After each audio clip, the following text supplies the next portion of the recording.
Tergov bu shunchaki jinoyat ishini ochish vositasi emas, inson taqdirini hal qiladigan nozik va mas'uliyatli jarayondir. Assalomu alaykum. Har bir tergov harakati ortida bir insonning hayoti, uning sha'ni, qadri va kelajagi turadi. Tergov sifati bu adolatning yuzi, davlat vijdonining oynasidir. Tergov bu oddiy protsessual harakat emas. U inson taqdiri bilan chambarchas bog'liq bo'lgan adolatning ilk poydevorini qo'yadigan mas'uliyatli bosqichdir. Tergovdagi har bir qaror, har bir xulosa insonning kelajagini belgilaydi. Shu ma'noda tergov sifati faqat yuridik mezon emas, balki axloqiy, insoniy va ijtimoiy qadriyatlar o'lchovi desak ham yanglishmaymiz nazarimda. Chunki noto'g'ri yoki shoshma-shosharlik bilan olib borilgan tergov nafaqat aybsiz insonlarning taqdiriga putur yetkazadi, balki jamiyatda huquq ustuvorligiga bo'lgan ishonchni ham yemirib boradi. Shuning uchun ham zamonaviy davlatlarda tergov faoliyatini takomillashtirish, uni ilmiy asosda rivojlantirish va inson huquqlariga moslashtirish ustuvor vazifalardan biriga aylangan. Bugungi kunda O'zbekistonda huquqiy davlat barpo etish yo'lida amalga oshirilayotgan ortga qaytmas islohotlar tergov sohasini ham chetlab o'tmayapti. O'zbekistonda so'nggi yillarda bu sohani modernizatsiya qilish, uning ochiqligi va xolisligini ta'minlash bo'yicha keng ko'lamli ishlar qilinyapti. Ana shu jarayonda tergov poligoni tushunchasi 2025-yildan mamlakatimiz prokuratura organlari tizimida yangi termin sifatida ishlatila boshlandi. Umuman mazkur tizimni yangi bosqichga olib chiqish masalasi prezident tashabbusi. Chunki 2025-yilning mart oyi boshlarida korrupsiyaga qarshi kurashish bo'yicha Milliy kengashning yig'ilishida davlatimiz rahbari tomonidan tergov sifatini yangi bosqichga olib chiqish yuzasidan sud hamda huquqni muhofaza qiluvchi organlar oldida turgan ustuvor vazifalar belgilab berildi.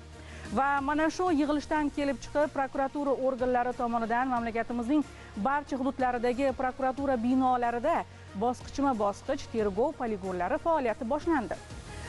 Bugun biz prokuratura organlari tomonidan joylarda tashkil etilayotgan tergov poligonlari haqida so'z yuritamiz. Dastlab uning nima ekanligiga urg'u qaratsak.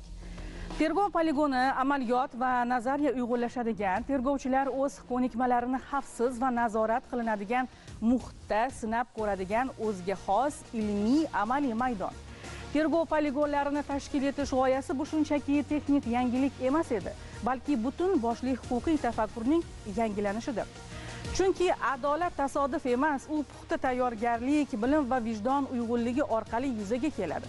Tergov poligoni haqiqatni izlashga tayyorgarlik maydonidir. Poligonda o'zlashtirish jarayonidagi xatolar inson taqdiriga ta'sir qilmaydi, lekin ulardan amalda chiqarilgan saboqlar minglab taqdirlarni asrab qolishi mumkin.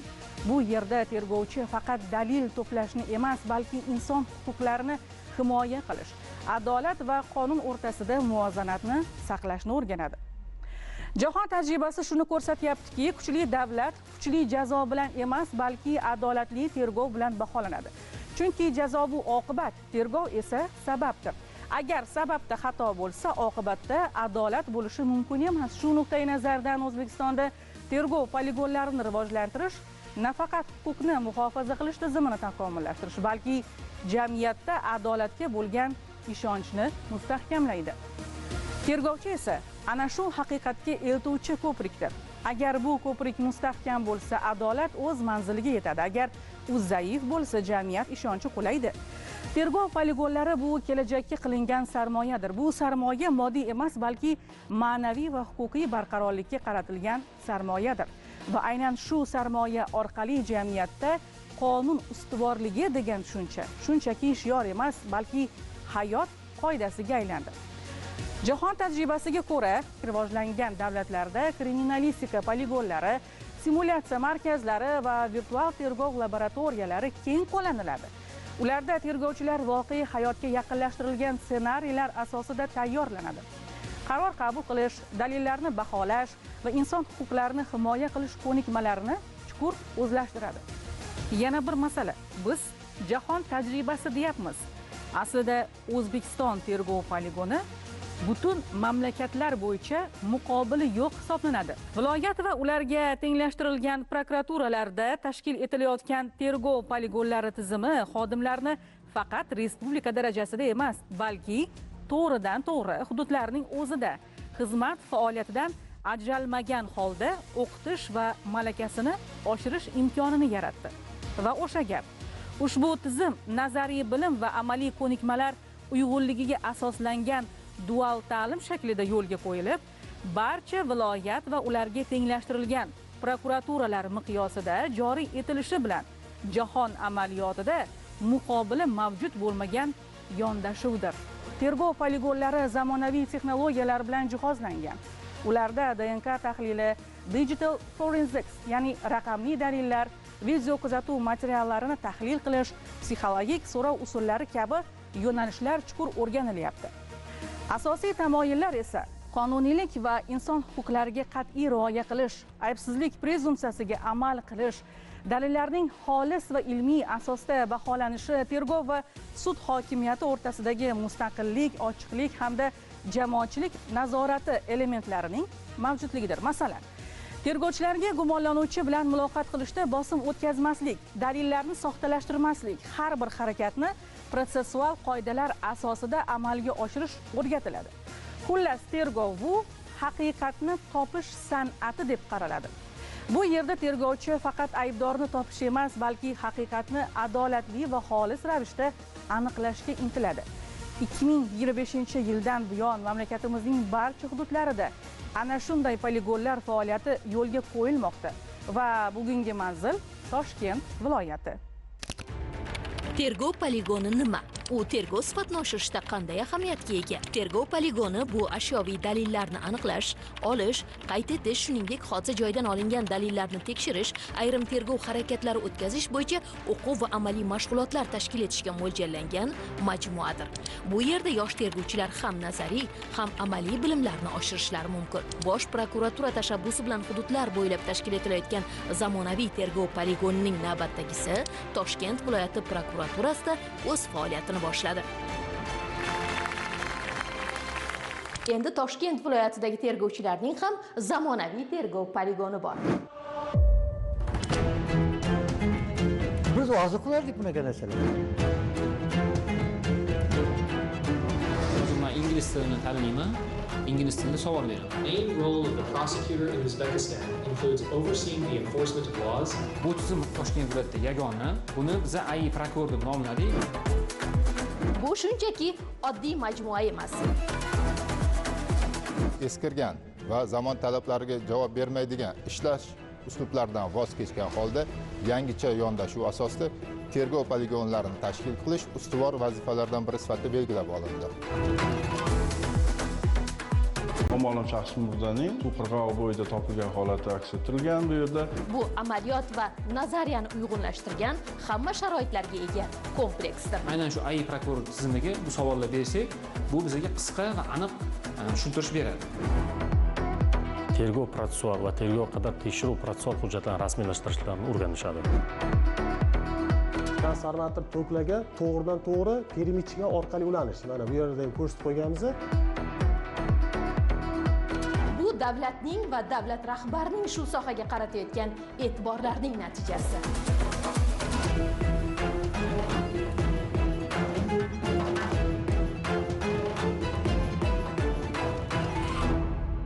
Davlatimiz rahbar tomonidan o'tgan yilning 5-mart kuni korrupsiyaga qarshi kurashish bo'yicha Milliy kengashning kengaytirilgan yig'ilishida hamda shu yilning 27-yanvar kuni Toshkent shahrida xavfsiz muhitni shakllantirish bo'yicha namunali amaliyotni yaratish yuzasidan o'tkazilgan video selektor yig'ilishida tergov sifatini oshirish va uni yangi bosqichga olib chiqish bo'yicha topshiriqlar berildi.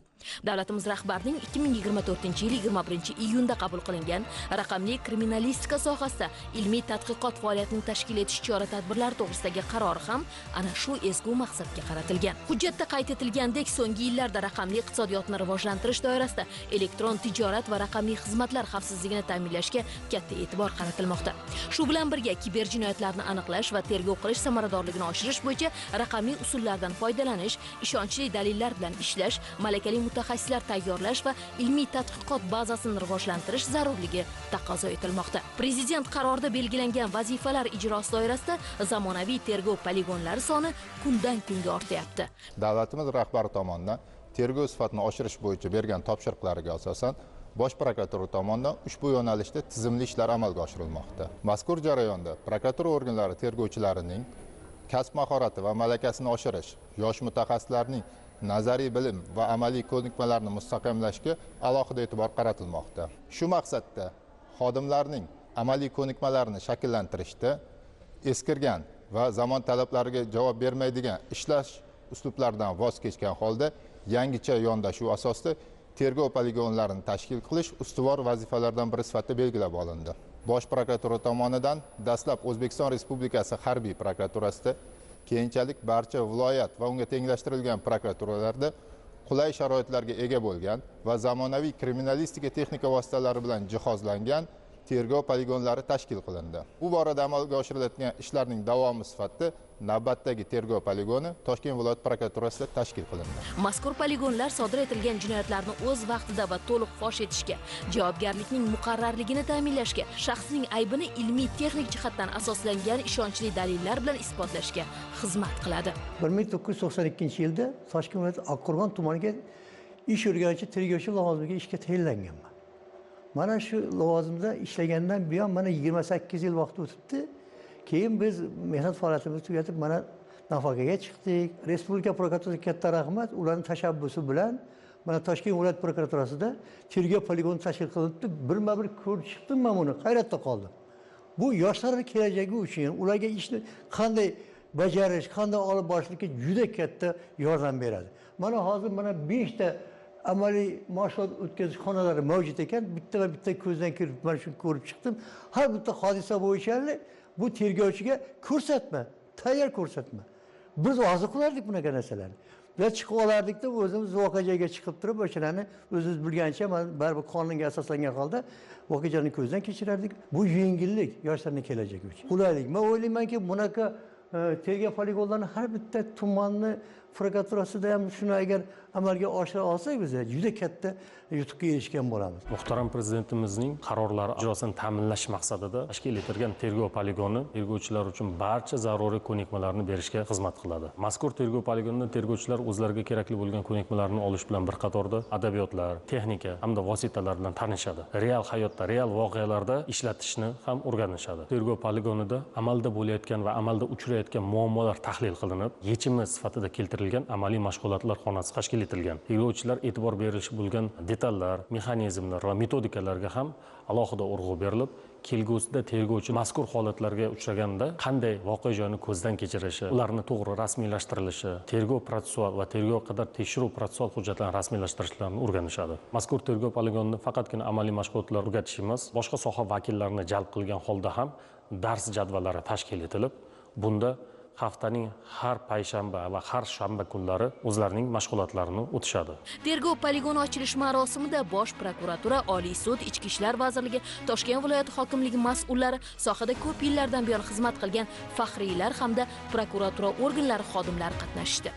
Alohida maydonda maxsus texnikalar, zamonaviy axborot texnologiyalari, tergov jarayonida qo'llaniladigan uskunalar va kriminalistik jihozlar namoyish qilindi. Bugungi taraqqiyot tergovchilardan huquqiy bilimlarni yanada oshirishni, zamonaviy axborot texnologiyalarini puxta o'rganishni, shuningdek xalq xo'jaligi tarmoqlaridagi jarayonlardan xabardor bo'lishni taqozo etmoqda.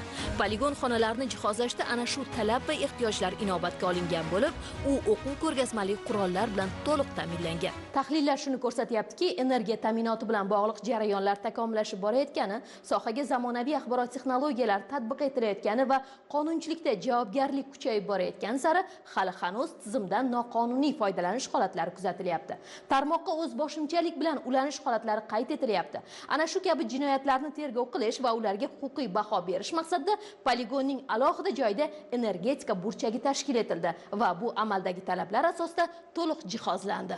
Elektr tarmog'i kelyapti, elektr hisoblagichga avtomat o'rnatilgan. Shu avtomatni o'chirgan holatda elektr hisoblagichdan oldin tarmoqqa ulanish holatlari, to'g'ridan to'g'ri ulanish. Elektr hisoblagichga tok transformatorlariga tashqi ta'sir ko'rsatish, ya'ni transformator toklarga to'g'ridan to'g'ri perimichka orqali ulanish. Mana bu yerda ham ko'rsatib qo'yganmiz. Muhrlarni buzgan holatda hamda to'g'ridan to'g'ri ulanish holatlari kuzatilmoqda perimichka orqali. Muhrni buzmasdan noqonuniy holatlar faqatgina shu kelayotgan elektr hisoblagichga kelayotgan elektr tokini avtomatdan o'chirib, undan oldin to'g'ridan-to'g'ri ulanish holatlari kuzatilmoqda. Yana bir holat, elektr hisoblagichlarga ulanadigan simlarga qalinligi, ingichkaligiga qarab, o'shanga to'g'ridan-to'g'ri ulanish holatlari kuzatilmoqda. Qancha qalin sim bo'ladigan bo'lsa, elektr hisoblagich kam hisoblaydi. Elektr energiyasidan noqonuniy foydalanish bo'yicha qonun muvofiq qiluvchi organlar xodimlarining malakasini oshirishga ko'maklaymiz.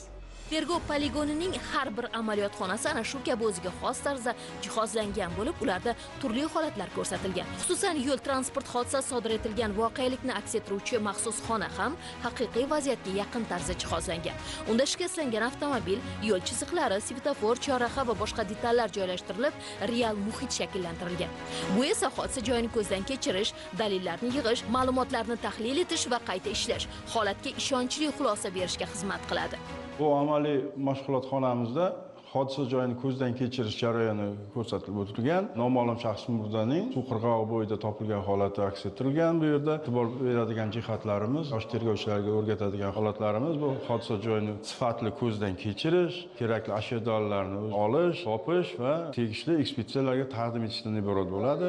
Xonamizda tanib olish tergov harakatlari o'tkazish uchun eksponatlar qo'yilgan. Jinoyatchi bo'yicha muhim jihatlardan biri hisoblanadi. Xonamizda daktiloskopiya, tayinlash ekspertizalari qanday tartibda amalga oshiriladi, qanday qilib olinadi, o'shalar ko'rsatilgan, aks ettirilgan bo'ladi. Portret ekspertizalarni tayinlash asoslari qanday tartibda tayinlanadi, qanday qilib namunalar olish yoki bo'lmasa portretni chizish qoidalari ko'rsatilgan. Shuningdek, hodisa joyining kosmos xaritalari belgilangan bo'lib, bunda hodisa joyi qayerda joylashganligi aniq koordinatlari bilan aks ettirilgan. Hodisa joyiga izlarni, dalillarni yo'qotmaslik maqsadida o'rab olishimiz kerak bo'ladi. Ko'pchilikka uchrayotgan kamchiliklar begona shaxslar kirib ketishi, izlarni yo'qotishiga olib kelyapti. Shuning uchun hodisa joyini o'rab olishimiz kerak bo'ladi. Mana shu xona yosh tergovchilarimizga ashyolarni sifatli olish, saqlash va topshirishga yordam beradi. Mana bu amaliyot xonasida o'z joniga qasd qilish bilan bog'liq bo'lgan maket tasvirlangan va bu yerda haqiqiy yashash muhiti yaratilgan.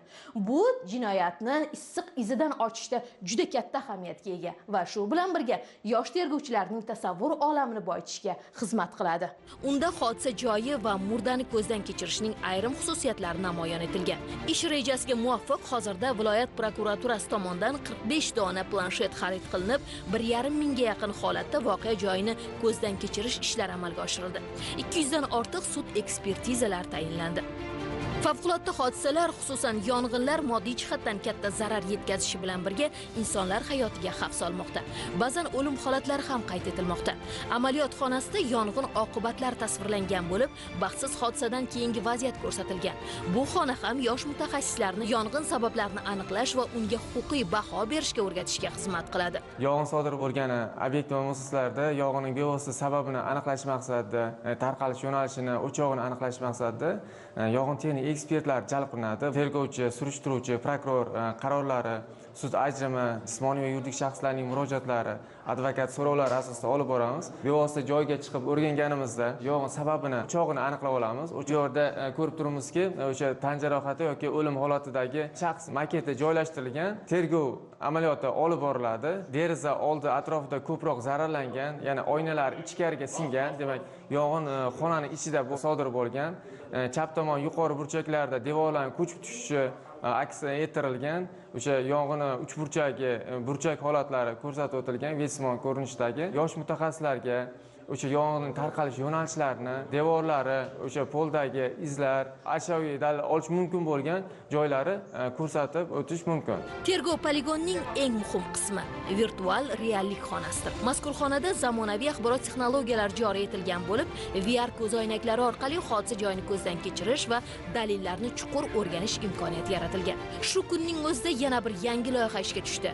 Toshkent viloyati prokuraturasi binosida joylashgan zamonaviy tergov poligonining o'ziga xos jihati, unda sun'iy intellekt bilan ishlaydigan aqlli programma o'rnatilgan. Bu programmani respublikaning boshqa hududlarida uchratmaysiz.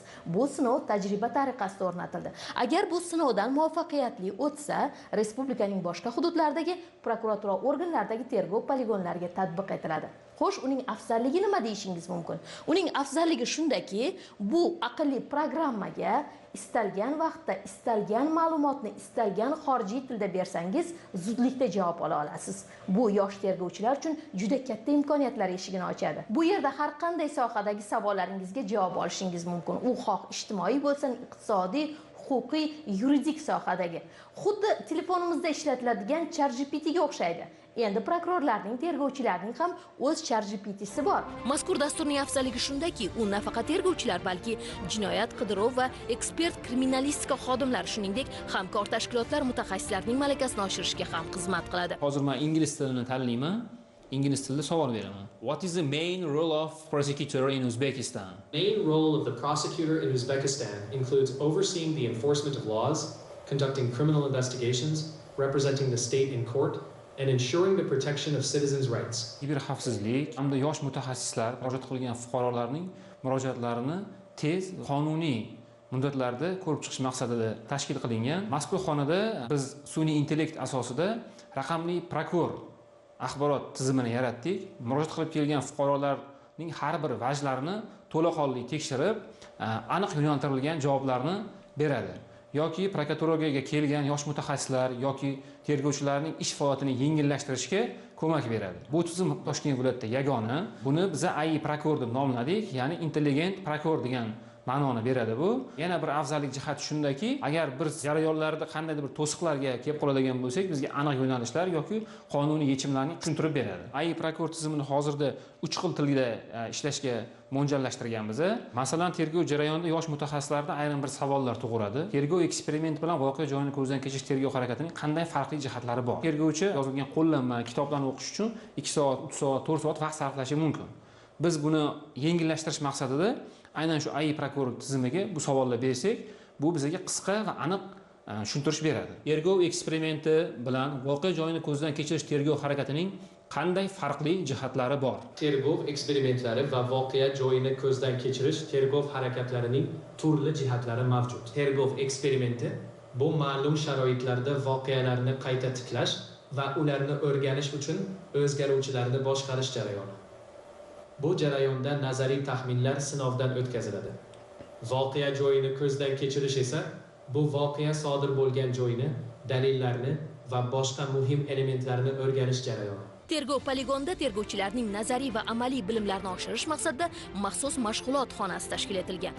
U zamonaviy kriminalistika vositalari, turli jangovar qurollar va portlovchi moddalar maketlari, ularning texnik tavsifi aks ettirilgan ko'rgazmalar bilan jihozlangan. Alohida burchakda tashkil etilgan kutubxona fondi yuridik va badiiy adabiyotlar bilan boyitilgan. Bu yerda oliy ta'lim muassasalari va ilmiy tadqiqot institutlari professor o'qituvchilari yosh tergovchilarga saboq berib, ularning bilim va kasbiy ko'nikmalarini oshiradi. Tergov tarixiga oid burchakda esa o'tgan asrda qo'llanilgan ish qurollari, eksponatlar va fotosuratlar joylashtirilgan. Tadbir doirasida viloyat prokuraturasi va ichki ishlar bosh boshqarmasi tergovchilari uchun seminar ham tashkil etildi.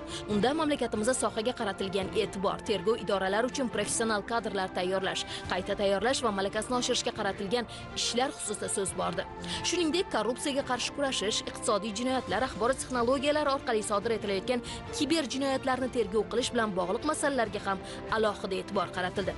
Ta'kidlanishicha, ayrim holatda tergovchilarning bilim va ko'nikmalari yetarli emasligi, dalillarni saqlash, o'rganish va tahlil qilishdagi kamchiliklar ularni o'z vaqtida ekspertizadan o'tkazmaslik sababli jinoyat ishlari qayta tergovga qaytarilmoqda. Sudlar tomonidan oqlov hukmlari chiqarilmoqda. Ba'zan tergov jarayonlarining asossiz cho'zilishi ham fuqarolarning haqli e'tirozlariga sabab bo'lmoqda. Bunday holatlarning oldini olish, tergovni sifatli va o'z vaqtida yakunlash uchun sudlar, huquqni muhofaza qiluvchi idoralar hamda tergov organlari o'rtasidagi hamkorlikni mustahkamlash, idoralar aro axborot almashuvini yanada kengaytirish zarurligi ta'kidlandi. Ma'lumot o'rnida qayd etish joiz. Bosh prokuratura tashabbusi bilan tashkil etilayotgan bunday tadbirlar belgilangan jadval asosida tizimli ravishda o'tkazilib kelinmoqda.